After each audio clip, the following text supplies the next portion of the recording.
Good morning, everybody. So I'm gonna post another little extra video this week because there's some astrological stuff going on that I just wanted to touch on and kind of seize the moment.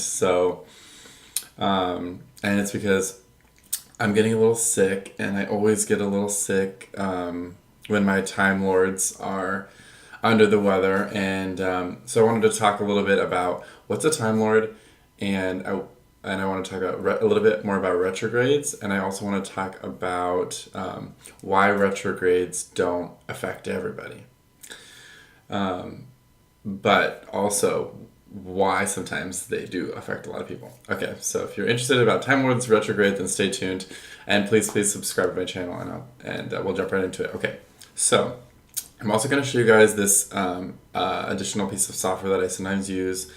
Most of the time I use SolarFire, and but I also have a copy of Delphic Oracle, which is a Hellenistic astrology software tool, and some of this astrology software is so archaic. I just really wish somebody would make some more modern, beautiful astrology software, but I guess there just isn't as much of a demand for really good astrology software, so I have to use all this funky stuff. So anyway, item 1, what's a Time Lord? Time Lord is essentially another way of progressing your ascendant. And I'm not going to go into super detail with that today, but basically, again, your first house in Hellenistic astrology represents you and who you are and sort of who you're destined to be.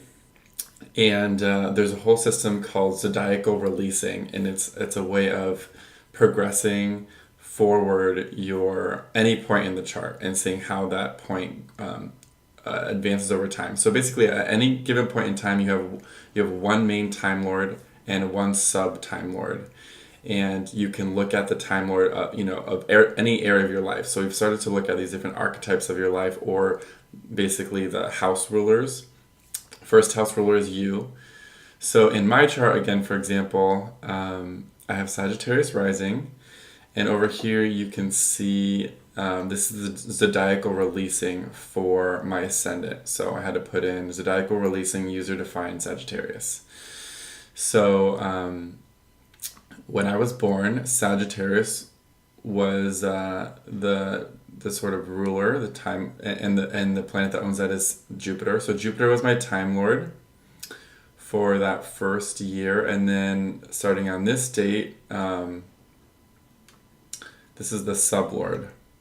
So I go through all of these cycles: Capricorn, subruler, and then Aquarius, so Saturn, and then had Jupiter, and then Mars, Venus, then Mercury, and then the Moon. And then the main lord changed in 2000. It became Capricorn, which is owned by Saturn.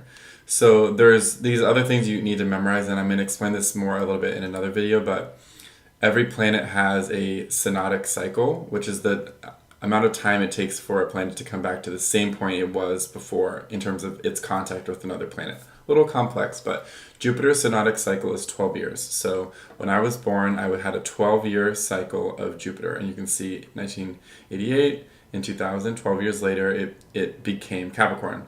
Now, Capricorn's synodic cycle is 27 years.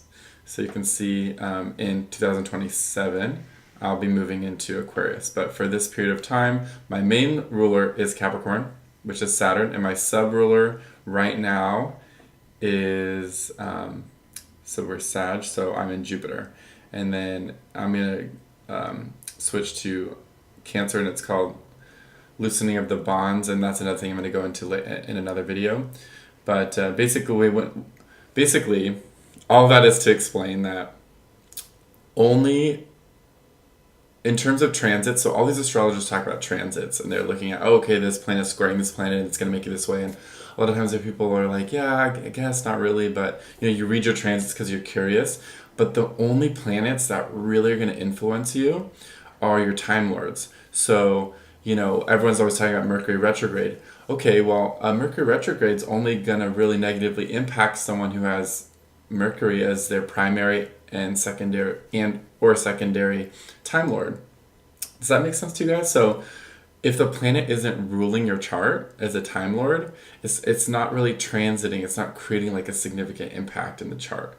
So again, my planets, my primary Time Lord right now is Saturn, and a secondary Time Lord is Jupiter for this moment.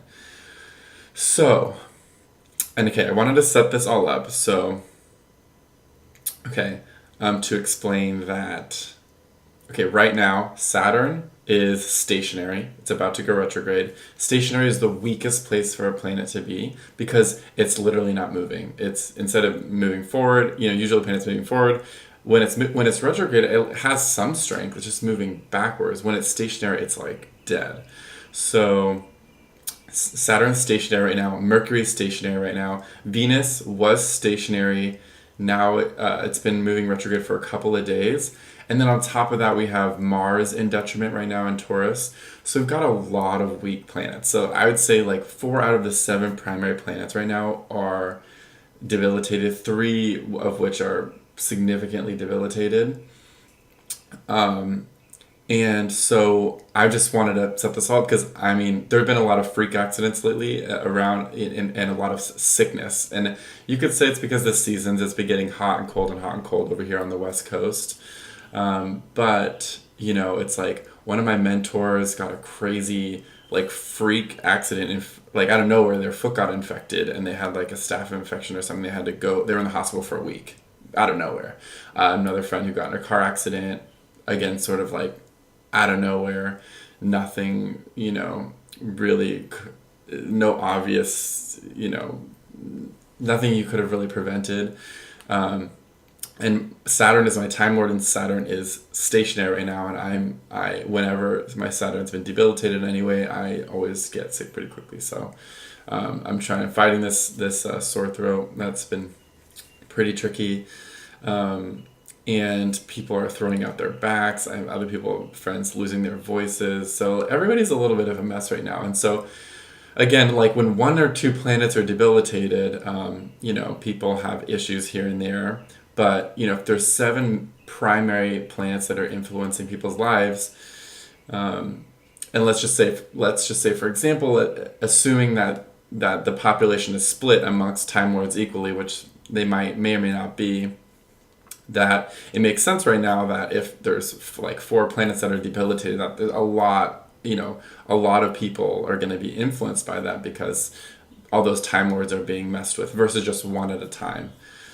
So I just wanted to lay all that foundation. That was kind of an advanced lesson, but Time Lord is basically a way of progressing your ascendant and seeing which planet is actually ruling your life right now.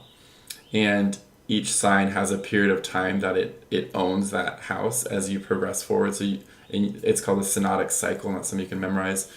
Retrograde is when a planet's weakened, but it's weakest when it's stationary. And then all of that leading to explain that when, most of the time there's just 1 or 2 planets that are sort of a little bit debilitated, but when there are 3 or 4 planets that are significantly debilitated, that's when you see, then people start to say, oh, there must be something in the air, something weird's going on. And when we look at the astrological background behind that, this is why. There's a hint, more than half the planets having significant issues, and that's why you start to see, a lot of resistance and issues in the energies around. So always, people say, oh, well, what do I do with the retrograde? Just wait. Retrograde cycles are, it's not necessarily, you don't necessarily just want to wait it out. I mean, there's almost always a planet retrograde.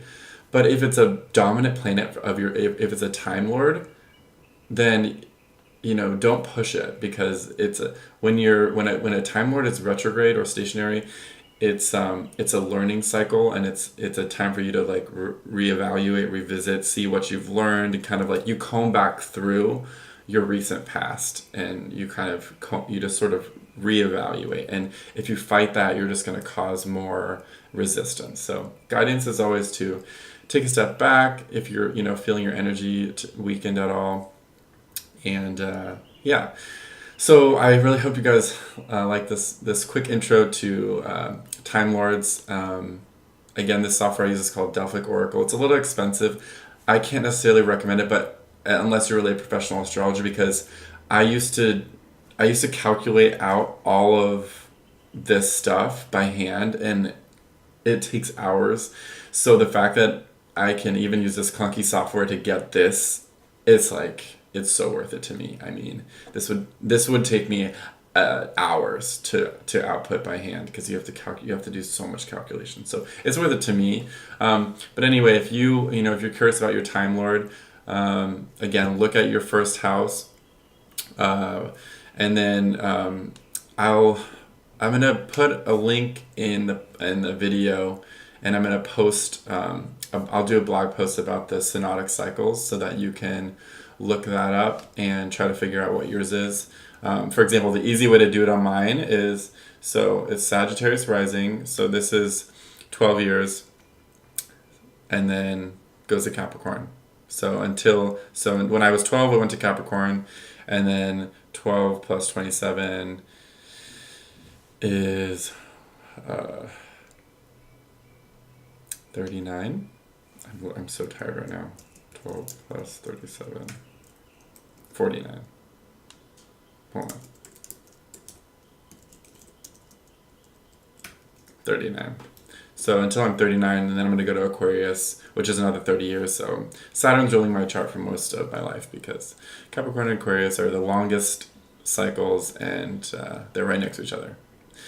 Anyway, I hope that was helpful. Please ask me any questions you have. I'm really eager to help you understand this. It's a really, really crucial part to really being a good astrologer, and understanding why transits don't affect everyone. They only affect the people whose planets are really activated as their Time Lords. So please ask me questions, send me emails. I want to hear from you guys, and please subscribe, and I'll talk to you guys later. Okay.